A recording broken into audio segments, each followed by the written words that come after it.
It is 6:02 in the heart of the Texas Hill Country, and you're listening to Eat, Play, Live with me, Andi P, the show that's chasing dreams and crushing goals. My goal here is to help you live a healthier, happier, more balanced life right now in 2022 and beyond. Like forever, right? And our focus for this year is learning to love ourselves unconditionally. So let's get some boots on the ground here tonight. It is Boots and Bling night, after all, in the Mason Chamber of Commerce.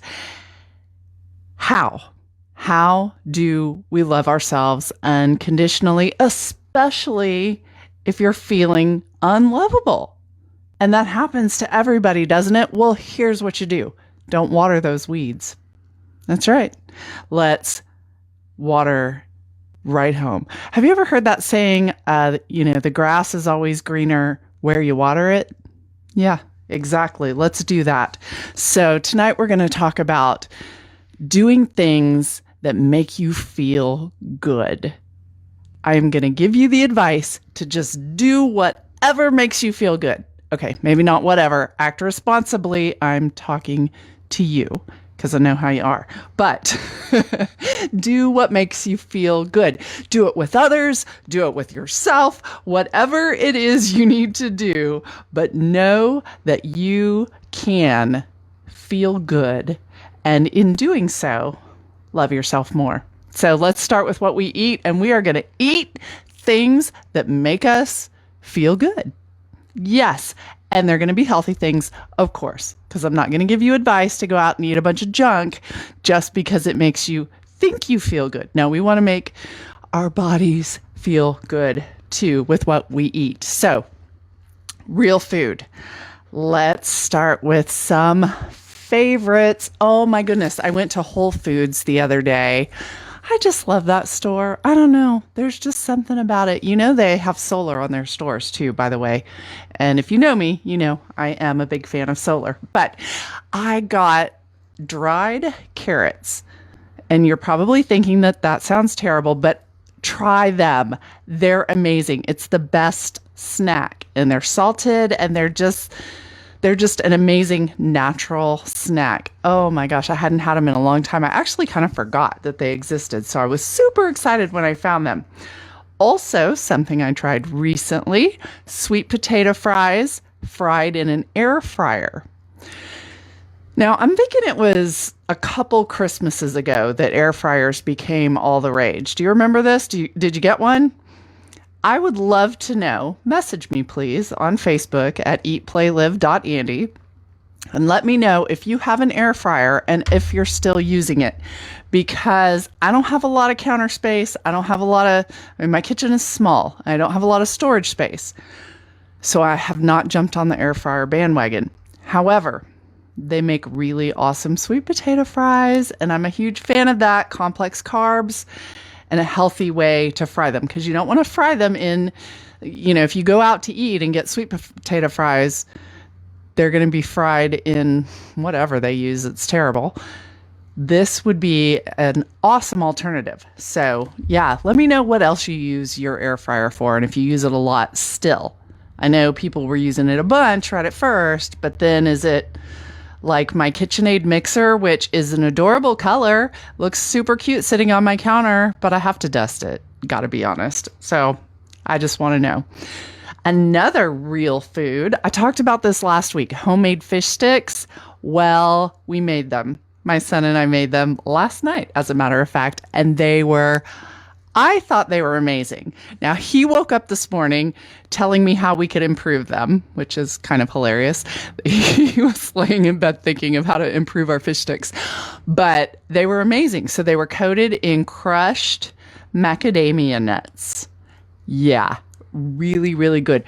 Real food can be so good and so gratifying. I thought my days of fish sticks were over. You know what I'm saying? Long gone. Like, that's a childhood thing and we're not allowed to have those as grown-ups. Not anymore. We found a way to do it. How about hummus? Do you love hummus the way I love hummus? Make it from scratch. You can. It's easy. If I can do it, I promise you can do it. It is easy. And you can throw, like I've started throwing extra Kalamata olives in it. Just something, it can be a little bland. So find ways to liven it up. And of course, I'll throw in like some jalapenos, maybe a habanero. I don't know, anything to liven it up. And hummus, of course, is really good with pita chips. But again, don't just go out and buy a bag of pita chips. What's in that? I don't know. Read the label. It might not be terrible, but even better, buy pita bread, whole wheat pita bread. I know, next level. We're going there. Then you can make your own. You can fry that pita bread and make pita chips. Usually I would use probably olive oil. Coconut oil is what I like to fry things if I'm going to fry or cook things in. But unless you're just a huge fan of that coconut flavor, I would say maybe olive oil for the pita chips. So just saying, there are so many real foods that you can eat that make you feel good. How about raw oysters? Those have got to be healthy, right? And they're raw and it's seafood and I don't like them. But if you do, go for it because that is a good food and an aphrodisiac. Just saying, we have proof of this. We don't have proof of this. I've done some research and it is a thing. So you like raw oysters? Go for it. Eat real foods that make you feel good. How about something sweet? Now that's a tough one. That's where we start to get into the, how do I do that? Without adding the sugar, which I'm constantly warning you to avoid. Well, how about some baked cinnamon apple chips? Take your apples, slice them super thin, put cinnamon. If you like them a little sweeter, go ahead and mix some stevia in with your cinnamon. Remember, stevia is the sweetener that's not artificial. It's actually from a plant, so it's not like the ones that are made from chemicals. So definitely pay attention to what you're buying, because I had a conversation with somebody just today who was like, now, which one is that? What color packet is that? I know it's confusing because there are a lot of different sweeteners out there. It's not the pink one or the blue one or the yellow one. It's the one that's harder to find, of course, right? Because it's the one that's better for you. I know one of these days they're going to make it easier for us. But until then, you have to be your own advocate. Why? Because you love yourself and you're worth it. So, okay, another dessert that I think will be a good feel-good food is something I just tried. So I don't know yet. The jury's still out. But I made pudding with coconut milk and chia seeds. And I have been obsessed with chia seeds lately. So I mixed this up last night. I put in a couple of drops of vanilla. It's not very sweet. So I would say, again, maybe add some stevia if you want to sweeten it up just a little bit. But it does have a cool puddingy consistency. So it's a little different, but that's okay. Different is okay. Let's expand our horizons and find new foods that are better for our bodies and make us feel good. Okay. And now I have another one for you that sounds really cool. I haven't tried this yet, but it's called a papaya mousse. And it sounds amazing. And it only has 3 ingredients. So if you want the complete instructions on how to make it, go to my Facebook, eatplaylive.andi. And I posted it earlier today so you can see the instructions.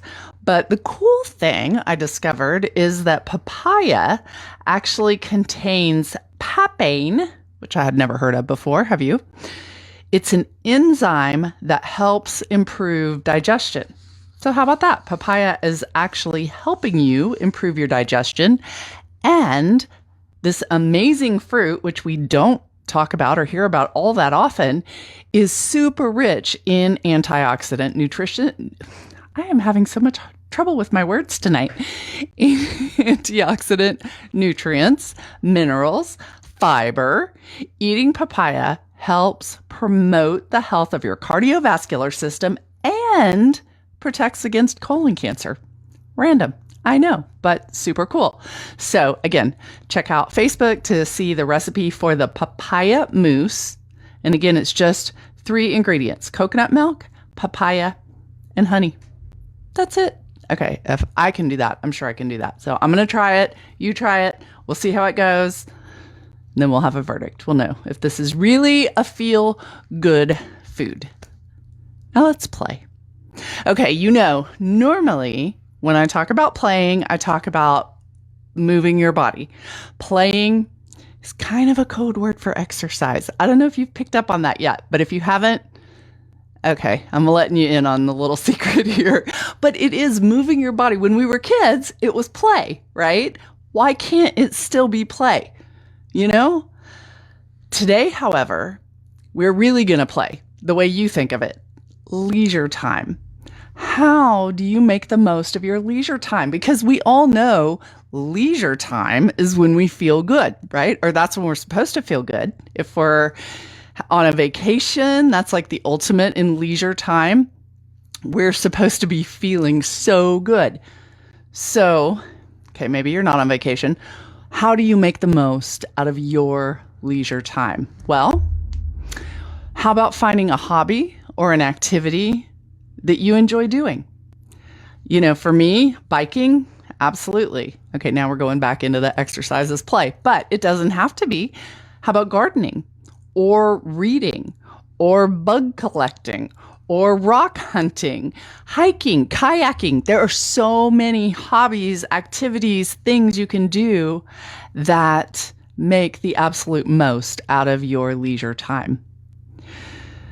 Ultimate in leisure time is relaxing in the most comfortable of environments. How do you create that environment? Is there some place you can go? Maybe a place in your house. Okay, your whole home. Creating a relaxing environment in your whole home is probably too much to ask, but maybe you do it in your bathroom. Set up candles, bubble bath, clean your bathroom, make it all nice, and that can be a relaxing environment. Or your patio area as it's starting. Spring is coming, I promise. It's right around the corner. When springtime comes, how about that little patio area? That's a great place to create a super relaxing environment, and you get the benefit of being outdoors. Making the most of your leisure time happens when you take time for yourself. Just take the time, or spend time with loved ones. That's also a fantastic way to make the absolute most out of your leisure time.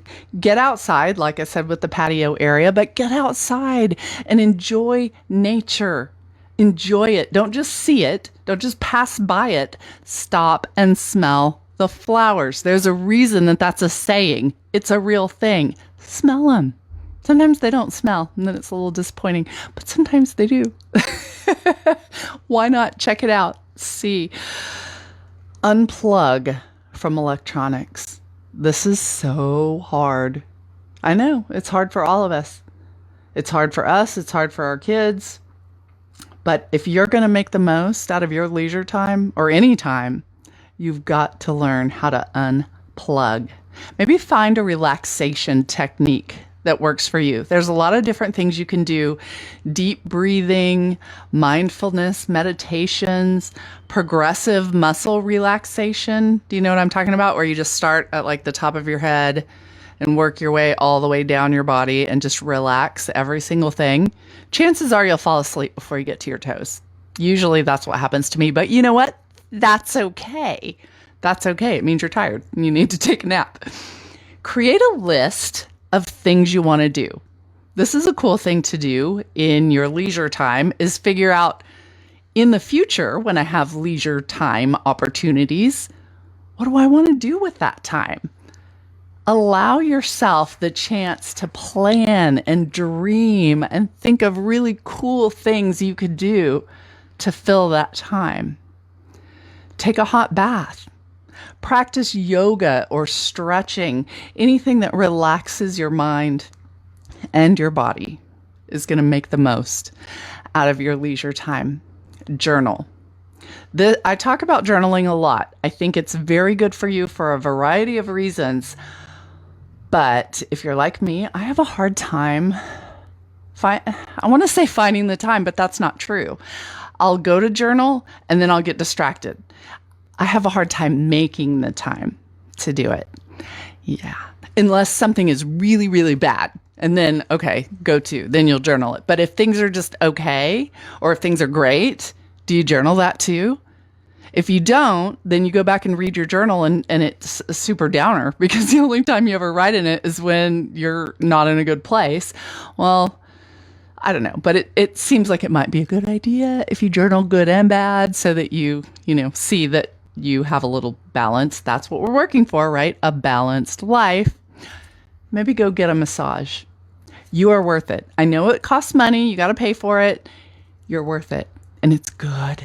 It's so good. Even a bad massage is good. Is there a bad massage? Well, yeah, there are some that are better than others, but they're all good. Worst case, take a nap. Just take a nap. It's okay. Yeah. Remember we had nap pads, right? Or a nap mat, not a pad, whatever, like in kindergarten. Man, wouldn't it be cool if we could take those to work? What would your boss say if you showed up with your nap mat under your arm? You're like, I'm sorry, but after lunch, this is going to have to happen. That would be amazing. A hammock. A hammock is a great place to take a nap. Just saying. Listen to some nice chill tunes. That's a great way to unwind and make the most out of your leisure time. Okay, if you're one of those that has a hard time unwinding, take that time to organize something. Yeah, that can actually be relaxing because things like in my house right now, things have gotten a little cluttered and it bothers me. So I know next time I have some leisure time, I'm going to clean something, organize something, and it's sort of a release. So even if it's one box or one drawer or one closet, that can be a great way to use that leisure time. If you've got a little more time, maybe take a class or learn a new skill. Yeah, like a musical instrument, maybe some art, some photography. There are a lot of cool things you can do. Take that leisure time and turn it into a new skill, a new hobby. We're going to talk about skills and hobbies when we get to our live segment in just a minute. But first, a couple more things we can do to take advantage of that leisure time and enjoy our play. How about take a day trip? Where can you go? I had to go to Austin today, as a matter of fact. It was for work, but nonetheless, it was a beautiful drive. And on the way back, should I tell you this? Yeah, this is okay. It was healthy. I stopped at a taco truck. And it was the best taco. I had 2 tacos. I think they were the best tacos I've ever had in my life. Yeah. I don't know where these people were from, but I will never drive by that taco truck without stopping. But I got it on a corn tortilla. One was chicken, one was pork. Probably not as good to have the pork, but they were amazing. So just saying. Anyway, a little bunny trail. That's okay. Lastly, leisure time, if it's raining, works a lot better if it's raining, dance in the rain. Yeah. As spring is coming and it gets warmer and the rainy season is coming, please remember to dance in the rain. There's just something about that is good for your soul. The idea here is to just relax and recharge in order to take care of yourself, mind, body, and spirit, so that you can live with balance. And in doing so, you're just helping bring all that in, feel good, and love yourself. Now, I was talking about hobbies and skills, and one way that I think we can make ourselves feel really good is to contribute to the world. What is your contribution? Is it your hobby? Is it your talent? Is it your profession? I don't know. It could be so many different things, but if you have something that you can do to do good for others, for the community, for the world at large, doing good equals feeling good. So do what you do and do it with excellence. That is the key. So maybe you're not sure where to start with your world contribution, right? Well, maybe start by just doing one thing that you've been procrastinating. Yeah. Getting one little thing done can make you feel so good. So what is it you've been putting off? Maybe like you need to call the insurance company, or you need to change the beneficiary on your retirement or something. Maybe you still have your ex-spouse or something. If you don't have a beneficiary, you can always use me. I'm just going to put that out there. So I'm just kidding. Renew your driver's license or your passport or your CPR certification, whatever thing like that. They're a pain. You got to make an appointment or wait in line or whatever. Make that annoying phone call that you know is going to take forever. You got to get through the automated system. So, but do it. Just do it and get that off your list. Oh, what an amazing way to make yourself feel good. So doesn't that feel better? You know, I've been talking a lot about feelings, and what does it even mean? Like, to feel, okay? You say, I feel this, or I have this feeling. Well, the dictionary says it is to have a belief or impression, especially without an identifiable reason. Okay, that's interesting. So we feel it, but there's not an identifiable reason. So it's a sense or a gut feeling. Ugh. Well, how do you know what your gut is telling you? Well, okay, so if you have a gut feeling, is it right or is it wrong? Can you trust it?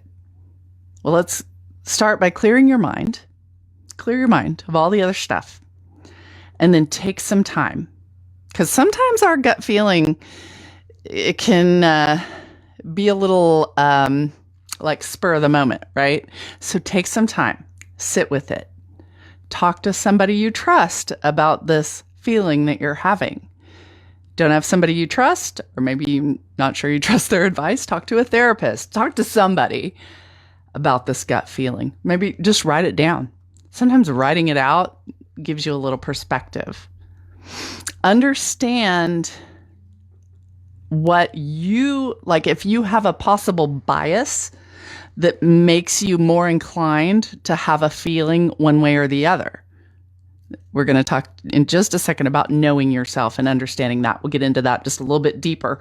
But also, notice your body's reaction. If your stomach is tightening up, if you're getting a knot, like when I was getting ready to quit my career, every time I pulled in that parking lot, I got a knot in my stomach. There was a gut feeling that it was time to do something different. It was time to close that door. So if you're getting that knot, if you're getting that thing, your stress in your shoulders, your body is telling you that you need to do something about this feeling that you're having. But can we trust our feelings? Are they real? Well, there's a couple of rules of thumb. Okay, so one, feelings might be important signals. So don't ignore a feeling. You know, if you have a bad conscience about something, well, that might indicate there's some wrongdoing going on. Or if you're having fear is a feeling, that might be signaling some danger. So it's important, but does importance equal accuracy? Well, second rule of thumb, know thyself. Feelings provide us with signals of what's going on in the world. But our history, our nature versus nurture, can impact how you interpret those signals, right? Okay, so for example, do you tend to wear rose-colored glasses, or are you more of a pessimist? Maybe, like, think about a hardened youth, a teenager with a lot of angsty issues. Well, that person might lack as much of a conscience, whereas a hypersensitive person may be too conscientious, maybe a do-gooder, right? So the way they interpret their feelings are going to be completely different. So that's why I say know thyself. And it applies to fear as well. Some people are way over the top when it comes to fear, especially like maybe for where their kids are concerned. They fear everything. Don't leave the house. They're going to go in the street. Don't, track them on their GPS, make sure you know where they are at all times. Like fear may be way too much. Or there's people who fear too little. Maybe they are not fearing dangers related to their health. So people have to adjust their fear level to what is appropriate before you can trust your feelings. Whew, there's a lot to unpack here, isn't there? So to love yourself, you have to know yourself. Know if what feels good to you is being responsible. Does that make you feel good? Or is it being a little irresponsible, make you feel good? Being adventurous or feeling safe and secure? Enjoying peace and quiet, or maybe seeking a little bit of chaos? Which one makes you feel good? Lying in the sand and soaking in the sun, or swishing through the snow on a downhill slope? Which one makes you feel good? Feeling disciplined or treating yourself? Invest the time and trouble of getting to know yourself. Then you'll know how well you can trust your feelings. He who looks outside dreams, who looks inside awakens. And if that's the case, wake up. Wake up and know that becoming acquainted with yourself is a price well worth paying for the love that will really address your needs. That's yours, baby. That's loving yourself. Let yourself feel good from the top of your head down to the tip of your toes. I hope you get some of those feel-good vibes from my show here each week. I know I sure do get them from you. Before I go, I want to let you know that March 2nd, if you are in the Mason area, we do Working Women Wednesdays once a month, and March 2nd, I'm hosting it. So it is a joint affair with Greater Texas Solar and Eat, Play, Live. And I'm going to give a talk on getting fit and having grit. So if any of you ladies that are listening would like to come, even if you're no longer a working woman, or if you're a work at home or a stay at home mom, in my book, you're still working. So everybody, come on. Just bring it. So it's on Facebook. In fact, I'll put a link on my page, eatplaylive.andi, and give you the information if you would like to attend that. Again, that's March 2nd. So until next week, I'm Andi P, reminding you to eat clean, play hard, live strong, and feel, oh, so good.